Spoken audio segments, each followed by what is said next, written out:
ನಾನ್ ಮಾತಾಡ್ತಾ ಇರೋದು ನಮ್ಮ real super star Upendra Rao ಅವರ ಬಗ್ಗೆ. ಉಪೇಂದ್ರ ಅವ್ರ ಸಿಎಂ ಯಾವಾಗ ಆಗ್ತಾರೆ? ಉಪೇಂದ್ರ ಅಂತ. ಇನ್ನು ಆ ಸಿಎಂ ಯಾವಾಗ ಆಗ್ತಾರೆ ಉಪೇಂದ್ರ ಅವರು? ನಾನು ಆಗ್ಬೇಕು ಅಂತ ಒದ್ದಾಡ್ದವನೆ. ಕುಚ್ ಬನ್ನೆ ಕಾ ಮತ್ ಸೋಚೋ, ಕುಚ್ ಕರ್ನೆ ಕಾ ಸೋಚೋ ಅಂತ. ನಿಮ್ಮ ಪ್ರಕಾರ ಡೆಮೋಕ್ರಸಿ ಅಂದ್ರೆ ಜನ ನಾಯಕರು ಇರಬಾರ್ದು, ನಮ್ಗೆ ಜನ ಸೇವಕರು ಇರಬಾರ್ದು. ಅದೆರಡೂ ಕಾನ್ಸೆಪ್ಟ್ ತಪ್ಪು ಅನ್ಸುತ್ತೆ.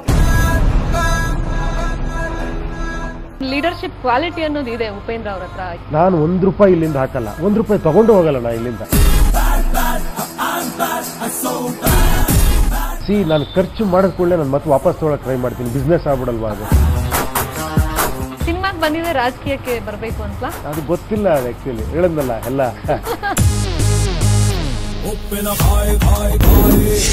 ಸಿಎಂ ಉಪ್ಪಿ ಕಾಮನ್ ಮ್ಯಾನ್ ವೀಕ್ಷಿಸಿ ರಾತ್ರಿ 8 ಗಂಟೆಗೆ.